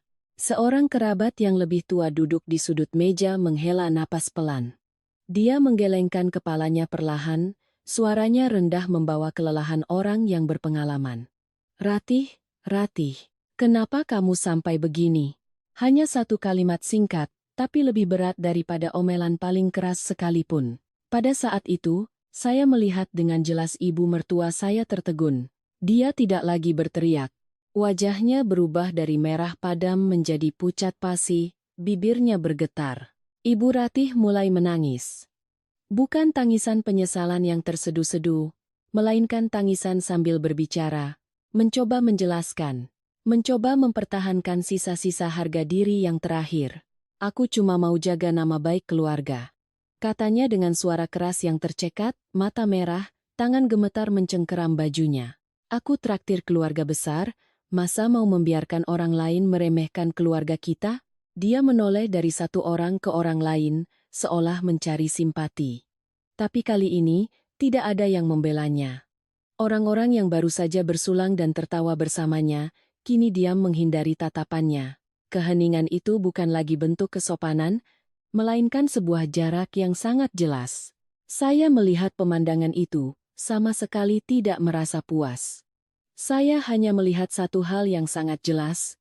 Ketika kebenaran diletakkan di atas meja, semua topeng menjadi tidak berarti. Saya angkat bicara. Suara saya tidak tinggi, tidak bergetar, tidak juga membawa kemarahan. Harga diri tidak dibangun dengan uang orang lain. Saya mengucapkannya perlahan, setiap kata jelas, tanpa perlu penekanan lebih. Kalimat itu bergema di tengah ruangan yang sesak seperti sebuah potongan yang rapi. Ibu mertua saya mengangkat kepala menatap saya, matanya penuh amarah dan ketidakberdayaan, tapi tidak ada lagi argumen untuk membantah. Staf restoran saat itu maju selangkah. Dia menjaga nada suaranya tetap profesional, tidak memihak. "Permisi, Bapak, Ibu, mohon segera selesaikan pembayarannya, atau saya akan melapor ke manajer untuk diproses sesuai aturan." Kalimat itu menarik semua orang kembali ke kenyataan yang pahit. Pesta tidak bisa terus berlanjut dalam perdebatan. Tagihan masih ada di sana, angka Rp52.800.000 tidak hilang. Tidak ada yang angkat bicara, tidak ada yang berdiri mengambil tanggung jawab. Orang-orang yang tadi dengan gembira memesan hidangan tambahan, kini saling pandang dengan curiga. Semua orang menunggu orang lain untuk maju lebih dulu. Ibu mertua saya berdiri diam, air mata masih mengalir tapi tidak ada lagi kata yang bisa diucapkan. Dani menunduk, tangannya terkepal memegang ponsel. Bima berdiri di satu sisi, wajahnya muram, matanya tidak berani menatap siapapun. Seluruh ruangan jatuh ke dalam keheningan yang panjang. Keheningan di mana semua peran yang biasa dimainkan telah dilucuti. Tidak ada lagi tuan rumah, tidak ada lagi yang mentraktir, tidak ada lagi asumsi bahwa seseorang akan menanggung semuanya. Yang tersisa hanyalah orang-orang yang sedang menghadapi konsekuensi dari perbuatan mereka sendiri.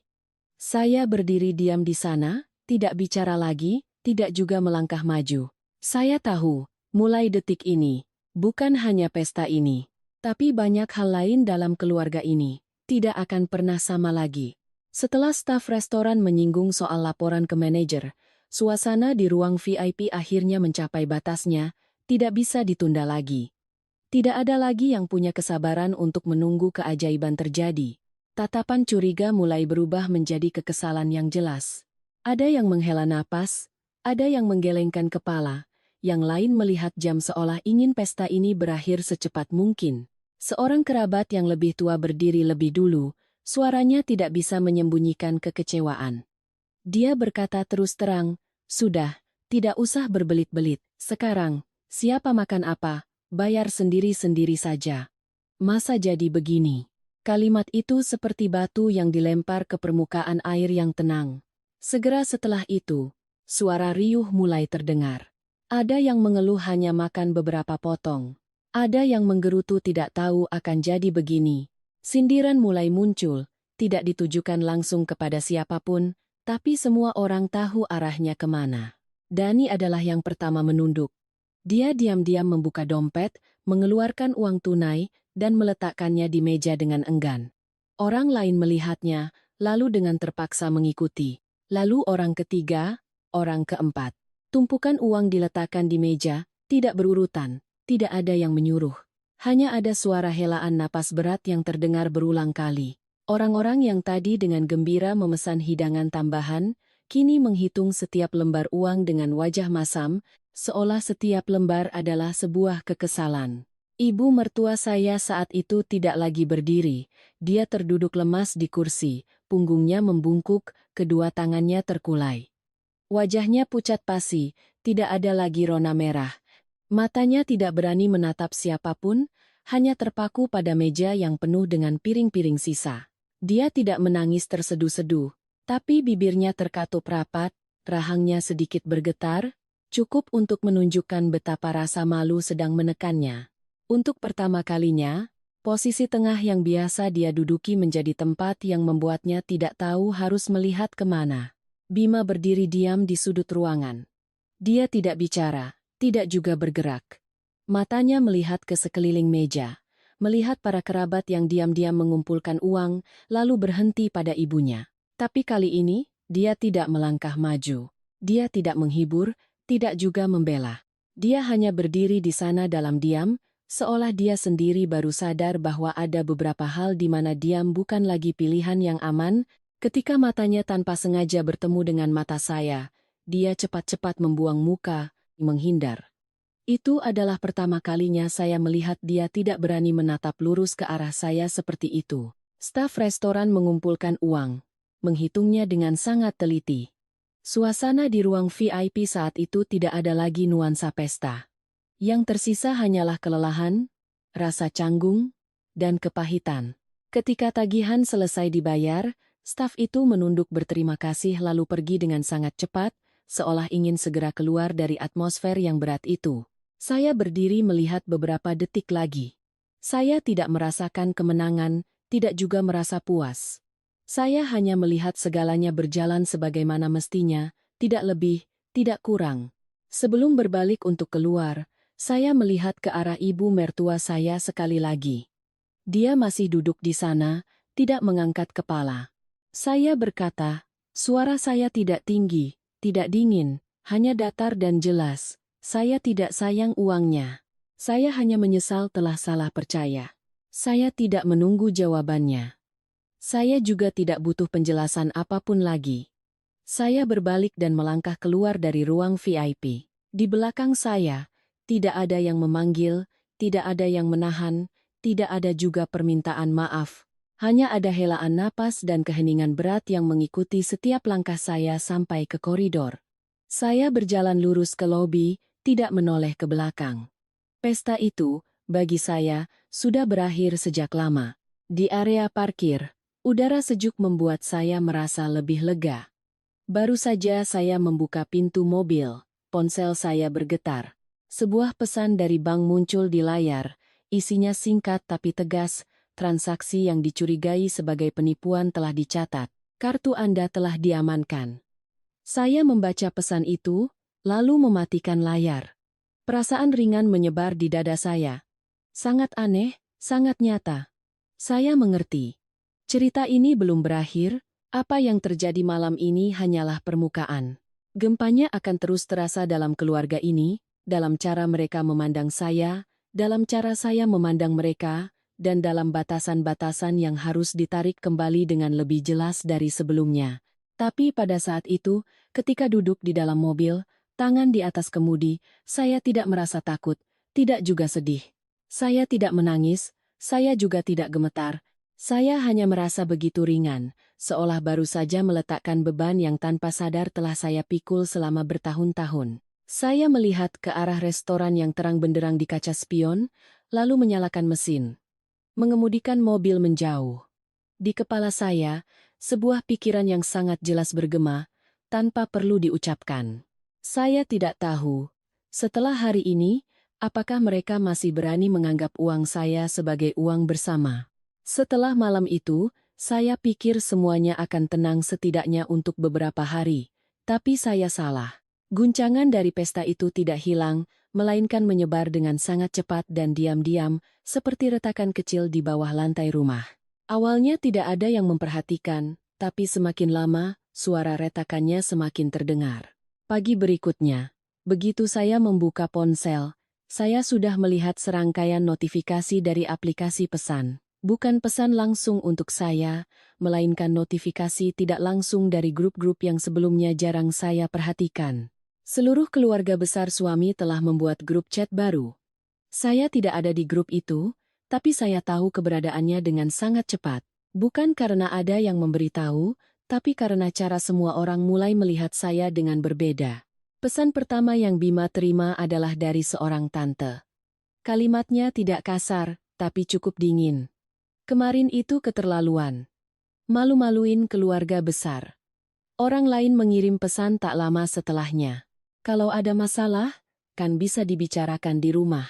Masa di tengah restoran ramai-ramai blokir kartu, siapa yang tahan? Kalimat-kalimat itu tidak menyebutkan secara langsung siapa yang mengambil kartu, siapa yang salah lebih dulu. Semuanya berputar pada satu ide. Sayalah yang membuat semuanya pecah dengan cara yang tidak baik. Ibu Ratih tidak angkat bicara di grup itu, tapi diamnya justru berbicara banyak. Sampai siang, Bima menunjukkan sebuah pesan pribadi yang dikirimkan ibunya kepadanya. Hanya satu kalimat singkat, tanpa basa-basi. Dia sengaja blokir kartu, supaya ibu malu di depan semua orang. Saya membaca pesan itu dan tersenyum tipis. Bukan karena lucu, tapi karena saya sadar. Dalam cerita ini, dia masih memilih cara yang paling familiar, tidak mengakui kesalahan, tidak menyinggung soal pengambilan kartu, hanya fokus pada hasil akhirnya. Dia dipermalukan. Sore harinya, seorang kerabat yang lebih tua, yang sebelumnya sempat membela saya di restoran, mengirim pesan kepada Bima. Pesan itu sangat berbeda dari yang lain. Ratih memang salah. Uang itu harus jelas. Tidak bisa demi gengsi mengambil barang orang lain. Tapi pesan itu dengan cepat tenggelam di antara pesan-pesan sindiran lainnya. Dalam sebuah kelompok, ketika mayoritas sudah diam-diam memilih satu sudut pandang, suara kebenaran menjadi lemah. Bima memegang ponselnya, membaca semua pesan itu dalam diam. Saya duduk di hadapannya, tidak bertanya, tidak juga mendesak. Saya ingin melihat, kali ini, bagaimana reaksinya ketika tidak ada lagi tempat untuk menghindar. Malam harinya, setelah kami selesai makan, Bima baru angkat bicara. Suaranya berat, tidak ada lagi kelembutan yang biasa. Apa kamu harus sejauh itu? Katanya, matanya tidak menatap lurus ke arah saya. Saya menatapnya sangat lama sebelum menjawab. Bukan untuk mencari kata-kata yang tepat, tapi untuk memastikan bahwa saya tidak lagi berbicara dari posisi menahan diri. Aku hanya melakukan apa yang benar. Saya mengatakannya dengan pelan dan jelas. Dan ibumu melakukan apa yang salah. Saya tidak menambahkan celaan apapun, tidak juga mengungkit apa yang telah terjadi. Saya hanya menempatkan segalanya pada posisinya, benar dan salah. Tegas. Bima tidak menjawab. Dia duduk diam, kedua tangannya saling bertaut, matanya menatap lantai. Keheningan kali ini berbeda dari sebelumnya. Bukan lagi keheningan untuk menjaga kedamaian, melainkan kebingungan yang nyata. Saya sadar, untuk pertama kalinya, dia tidak tahu harus berpihak kemana. Di satu sisi ada ibunya, yang telah melahirkan dan membesarkannya. Di sisi lain ada saya, istrinya, yang dia pikir akan selalu mengalah, agar semuanya berlalu dengan damai. Malam itu rumah sangat sunyi. Begitu sunyi sampai saya bisa mendengar suara angin di luar jendela. Sekitar jam 11 malam, ponsel Bima bergetar, dia melihat layar, lalu berdiri dan pergi ke balkon untuk menerima telepon. Saya tidak bisa mendengar isi percakapannya, tapi hanya dengan melihat caranya berdiri diam untuk waktu yang lama, punggungnya menegang, saya bisa menebak siapa yang menelepon. Ketika dia kembali masuk, di tangannya ada ponsel, wajahnya pucat pasi. Ibu pulang kampung, katanya pelan. Saya tidak bertanya kenapa, tidak juga pura-pura terkejut. Saya tahu, dengan sifat Ibu Ratih, ketika segalanya tidak berjalan sesuai keinginannya, dia akan memilih mundur untuk menjaga sisa harga dirinya. Tapi sebelum pergi, dia tidak lupa meninggalkan sebuah pesan untuk Bima. Satu kalimat yang sangat singkat tapi cukup tajam untuk memutus segalanya. Ibu tidak punya menantu sepertimu. Bima membacakan kalimat itu untuk saya, suaranya rendah. Saya mendengarnya tanpa berkata apa-apa. Saya tidak merasa sakit seperti yang saya bayangkan. Mungkin karena di dalam hati saya, tali yang menghubungkan saya dengan dia sudah putus sejak malam sebelumnya. Kalimat itu hanyalah cara dia menamai sebuah kebenaran yang sudah ada sejak lama. Saya berdiri, membereskan beberapa piring yang tersisa di meja. Gerakan saya sangat tenang. Di kepala saya saat itu, sebuah pikiran muncul dengan sangat jelas. Pesta telah berakhir, tapi konsekuensinya baru saja dimulai. Dan mulai sekarang, Bima tidak akan bisa lagi berdiri di tengah, dan berpikir semuanya akan baik-baik saja dengan sendirinya. Dia harus memilih. Bukan dengan kata-kata, tapi dengan tindakannya. Saya tidak memaksanya, tidak juga memberinya syarat. Saya hanya diam-diam menunggu, untuk melihat, setelah semua yang terjadi, apakah dia akan memilih keheningan yang familiar, atau memilih kejelasan yang harus saya tegakkan sendirian. Beberapa hari setelah itu, ketika saya pikir semuanya mulai mereda, saya mulai menyadari sebuah perubahan yang sangat aneh. Bukan dari dalam rumah, tapi dari luar. Pagi hari, saya keluar untuk mengambil paket. Tetangga sebelah yang biasanya menyapa saya dengan ramah, tiba-tiba menatap saya lebih lama dari biasanya. Tatapannya bukan lagi keramahan yang biasa, melainkan campuran antara rasa ingin tahu dan curiga. Saya mengangguk menyapa seperti biasa. Dia membalas, tapi senyumnya terasa kaku. Awalnya saya pikir saya terlalu sensitif. Tapi kemudian, sore harinya saat turun ke parkiran, saya samar-samar mendengar bisik-bisik di belakang saya. Tidak jelas, tidak menyebut nama saya, tapi cukup untuk membuat saya tahu bahwa saya sedang menjadi topik pembicaraan. Saya tidak menoleh, tidak juga bertanya. Saya hanya diam-diam naik ke atas, menutup pintu, dan untuk pertama kalinya dalam beberapa hari terakhir, saya merasakan ketidaknyamanan yang merayap di hati. Malam itu, saat sedang melihat-lihat ponsel, saya tidak sengaja melihat Bima berhenti sangat lama pada sebuah postingan di Facebook. Dia tidak berkata apa-apa, hanya menatap layar. Saya melirik. Melihat bahwa itu adalah sebuah postingan anonim di sebuah grup komunitas yang cukup besar. Anggotanya kebanyakan orang Parubaya. Judulnya tidak menyebut nama siapapun, tapi kalimat-kalimatnya terasa familiar hingga membuat saya merinding. Menantu kaya raya meremehkan mertua, sengaja permalukan ibu di restoran. Saya mengambil ponsel dari tangan Bima, membaca baris demi baris. Postingan itu ditulis dengan sangat lihai. Tidak sepenuhnya salah, tapi memutarbalikkan fakta dengan cara yang sangat halus. Penulis tidak menyebutkan soal pengambilan kartu, tidak menyebutkan kamera, tidak menyebutkan transaksi diblokir karena dugaan penipuan. Sebaliknya, mereka menceritakan tentang seorang menantu kaya yang terbiasa dimanja karena marah soal urusan keluarga, sengaja memblokir kartu tepat saat seluruh keluarga sedang makan, membuat ibu mertuanya malu di depan umum. Kalimat-kalimatnya langsung menyentuh emosi orang tua, yang selalu menganggap kata bakti lebih penting daripada alasan apapun. Di bawah postingan itu ada ratusan komentar. Ada yang kasihan pada ibu mertua, ada yang menghujat menantu tidak tahu berterima kasih. Ada juga yang menasihati, kaya sih kaya, tapi jadi menantu harus tahu diri. Saya membacanya tanpa merasa marah seperti yang saya bayangkan. Sebaliknya, yang ada adalah sebuah kesadaran yang dingin. Saya langsung mengerti, ini bukan kebetulan. Tidak mungkin cerita ini muncul begitu saja pada saat yang tepat, dengan detail yang begitu pas. Ibu Ratih tidak angkat bicara, tidak membantah, tidak juga mengonfirmasi. Tapi saya tahu, dia telah diam-diam membagikan postingan itu kepada kerabatnya. Buktinya, sejak keesokan paginya, ponsel saya mulai menerima panggilan-panggilan yang sebelumnya sangat jarang. Seorang tante menelepon saya, suaranya lembut tapi penuh celaan. Bagaimanapun juga itu ibu mertuamu, Maya. Jahat sekali berbuat seperti itu. Yang lain berbicara lebih terus terang, kalau ada masalah, kan bisa diselesaikan baik-baik. Kenapa harus diumbar sampai orang lain tertawa? Saya mendengarkan. Tidak membantah, tidak juga menjelaskan.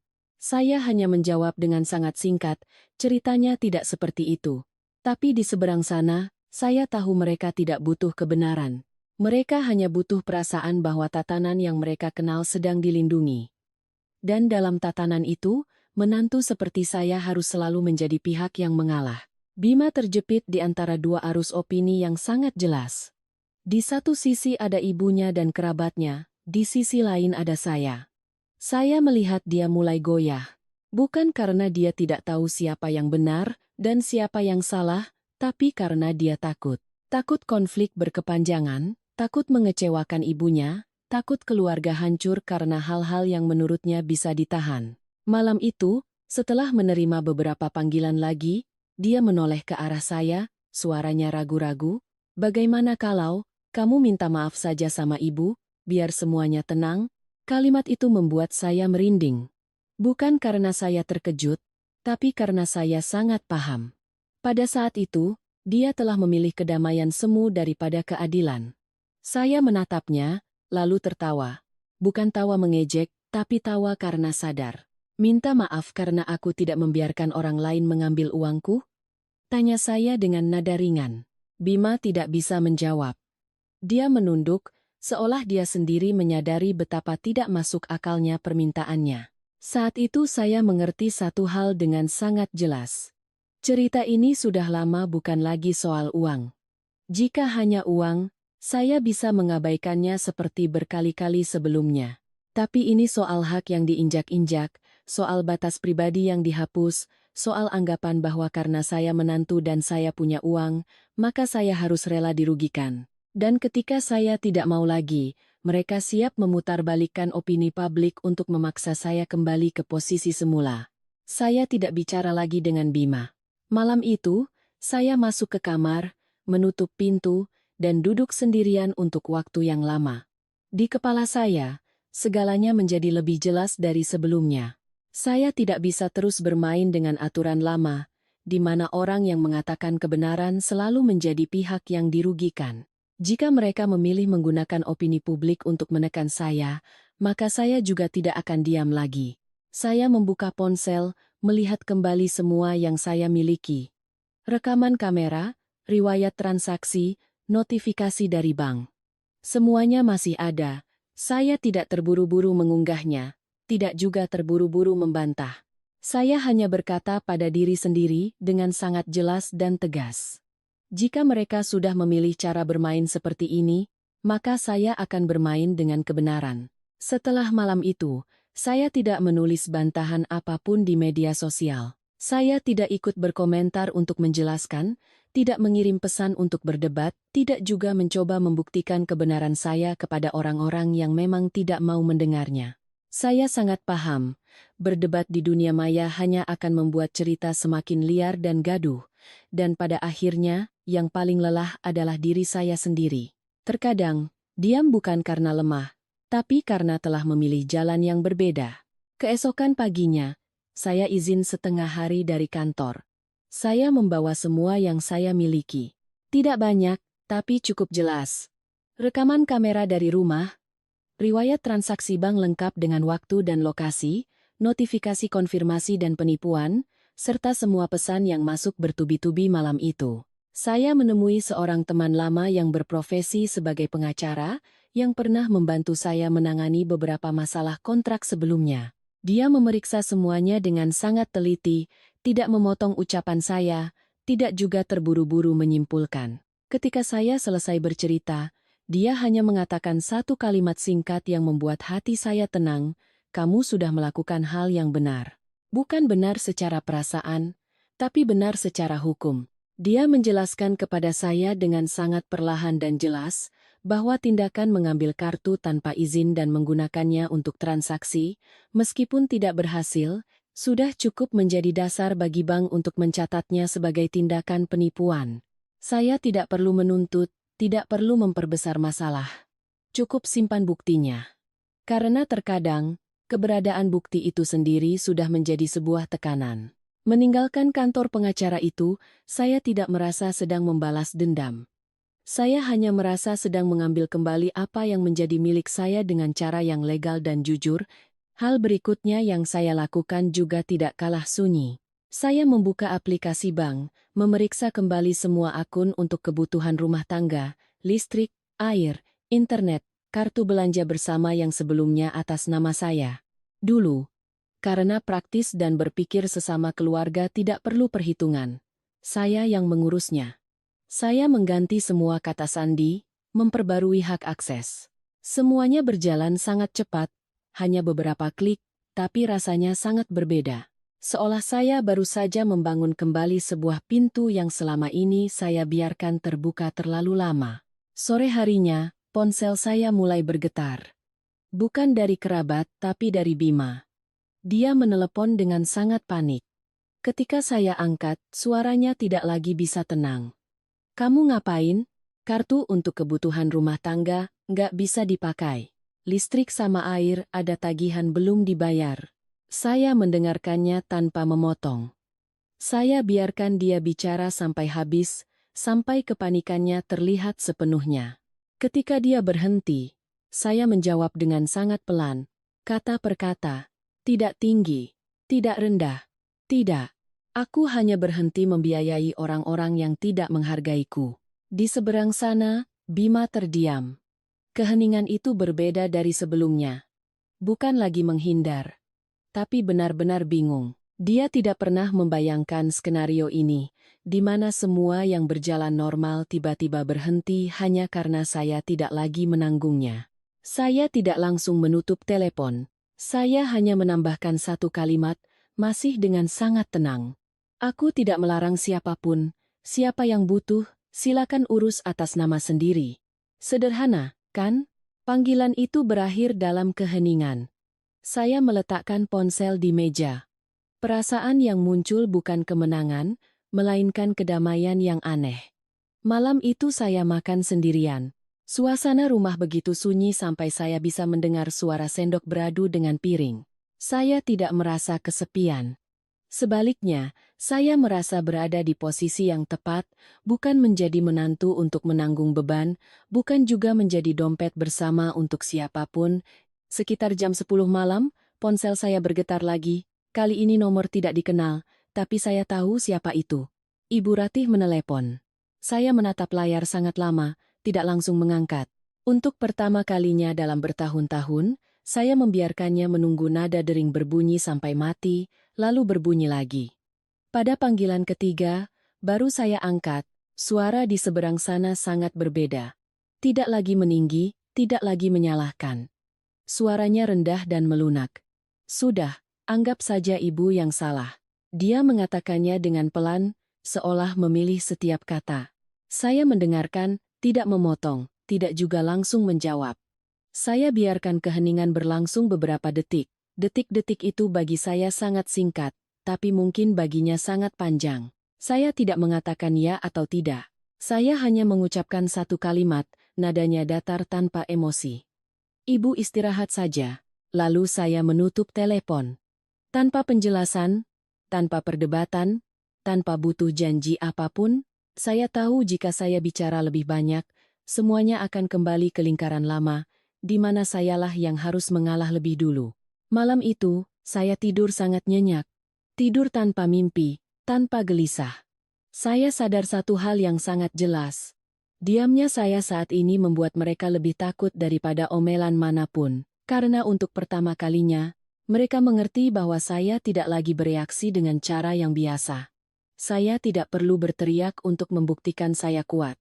Saya hanya perlu menarik kembali apa yang bukan milik mereka, dan berdiri teguh di sana. Panggilan dari Ibu Ratih malam itu bukanlah yang terakhir. 2 hari kemudian, dia mengirim pesan singkat. Ibu mau ketemu kamu. Tidak ada penjelasan tambahan, tidak ada sindiran. Saya membacanya, berpikir sejenak, lalu membalas dengan satu kalimat. Saya mau bertemu ibu, tapi tanpa Bima. Pesan terkirim. Saya tidak tahu apa yang dia pikirkan, hanya tahu beberapa menit kemudian dia membalas, iya, kami bertemu di sebuah kedai kopi kecil yang tenang, tidak jauh dari rumah. Saya datang 10 menit lebih awal.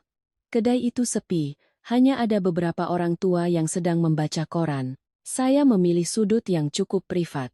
Ketika Ibu Ratih masuk, saya hampir tidak mengenalinya. Dia terlihat jauh lebih kurus, rambutnya yang biasanya disisir rapi kini sedikit berantakan, wajahnya kuyu, matanya cekung, cara berjalannya lebih lambat dari sebelumnya, tidak ada lagi kesan energik yang biasa. Dia duduk di hadapan saya. Begitu meletakkan tas, matanya langsung berkaca-kaca. Tanpa perlu saya tanya, dia sudah mulai berbicara. Ibu cuma mau dihargai sama keluarga besar, nak. Suaranya bergetar, sambil bicara sambil menyeka mata dengan tisu. Seumur hidup ibu hidup untuk gengsi. Untuk apa kata orang? Ibu tidak mau keluarga kita diremehkan. Dia berbicara sangat lama. Menceritakan tentang bagaimana dia sering dibanding-bandingkan. Tentang sindiran-sindiran dari kerabat, tentang acara makan-makan di mana dia selalu merasa berada di posisi bawah. Saya duduk mendengarkan tanpa memotong. Saya biarkan dia bicara sampai selesai, termasuk bagian yang diulang-ulang, termasuk kalimat-kalimat yang terkesan menyalahkan secara tidak langsung. Kadang suaranya tercekat, kadang dia bicara cepat seolah takut saya potong. Saya tetap duduk diam, kedua tangan di atas meja, menatap lurus ke arahnya. Saya tidak mengangguk setuju, tidak juga menggeleng menolak. Saya mengerti. Bagi orang seperti dia, bisa mencurahkan semuanya adalah sebuah kebutuhan yang sangat besar.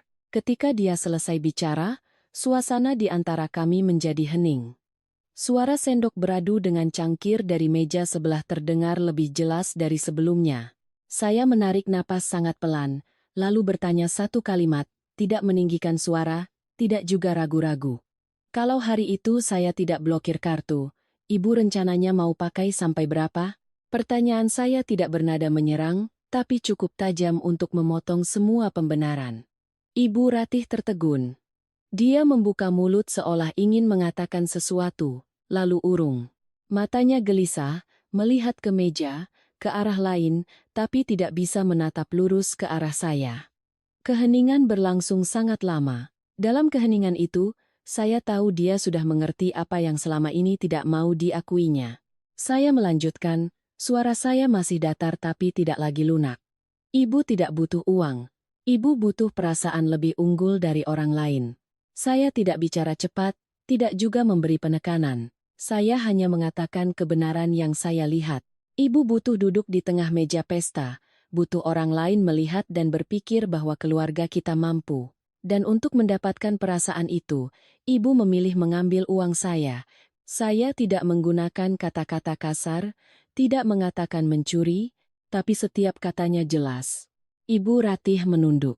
Untuk pertama kalinya sejak saya menjadi menantunya, dia tidak membantah, tidak melawan, tidak meninggikan suara, tidak juga mengalihkan pembicaraan. Bahunya merosot, tangannya meremas tisu yang sudah kusut. Saya bisa melihat dengan jelas kelelahan dalam posisi duduknya. Bukan lelah karena ketahuan, tapi lelah karena tidak ada lagi alasan untuk terus bertahan. Saya melanjutkan, tidak panjang lebar, tidak berbelit-belit. Saya tidak melarang ibu bersosialisasi dengan kerabat. Saya juga tidak melarang ibu mentraktir siapapun. Tapi mulai sekarang, uang saya adalah uang saya. Keluarga adalah keluarga, bukan dompet. Saya berhenti sejenak agar dia bisa mencernanya. Saya menantu, saya menghormati ibu. Tapi hormat bukan berarti membiarkan orang lain memakai uang kita tanpa izin. Ibu Rati mengangkat kepala menatap saya, matanya merah. Dia tidak lagi menangis, hanya mengangguk sangat pelan. Anggukan yang bergetar itu, bagi saya, bukan tanda menyerah, melainkan tanda penerimaan. Dia mengerti bahwa permainan telah berubah. Bukan karena saya lebih keras darinya, tapi karena saya telah menetapkan batasan yang sebelumnya tidak pernah saya buat. Kami duduk beberapa menit lagi dalam diam. Tidak ada lagi yang perlu dibicarakan. Ketika berdiri untuk pulang, Ibu Ratih berkata pelan. Suaranya serak, Ibu mengerti. Saya tidak membalas kalimat itu dengan janji atau kata-kata menenangkan. Saya hanya mengangguk, pertanda sudah mendengar. Dalam perjalanan pulang, saya tidak merasa lega dengan cara yang puas. Saya hanya merasa hati saya lebih tenang. Saya tidak menang dengan teriakan, tidak juga menang dengan mempermalukan orang lain. Saya menang dengan membangun batasan yang jelas dan mempertahankannya sampai akhir. Dan saya mengerti, mulai saat itu, semua hubungan dalam keluarga ini tidak akan lagi berjalan dengan cara lama. Tapi setidaknya, saya tidak lagi harus hidup dalam ketidakjelasan yang membuat saya kehilangan nilai diri saya sendiri. Setelah pertemuan hari itu, segalanya tidak berubah dengan cara yang gaduh atau dramatis seperti yang dibayangkan orang. Tidak ada pertengkaran lagi, tidak juga ada permintaan maaf yang besar-besaran. Tapi saya sadar satu hal yang sangat jelas. Ibu Ratih tidak pernah lagi menyentuh uang saya. Tidak meminta pinjaman, tidak meminjam kartu, tidak juga menyindir seperti dulu. Setiap kali ada kebutuhan, dia mengatasinya sendiri sesuai kemampuannya. Perubahan itu tidak diucapkan, tapi terlihat jelas dalam setiap tindakan kecil. Dan bagi saya, itu sudah cukup. Keluarga besar suami juga perlahan-lahan diam. Tidak ada lagi yang menelepon untuk menyalahkan, tidak ada lagi yang mengungkit pesta hari itu. Kebenaran sekali terlihat, tidak perlu diceramahkan atau diperdebatkan. Ia menyebar dengan sendirinya, pelan tapi pasti. Mungkin mereka tidak mengatakannya secara langsung, mungkin mereka memilih melupakannya untuk menjaga muka satu sama lain.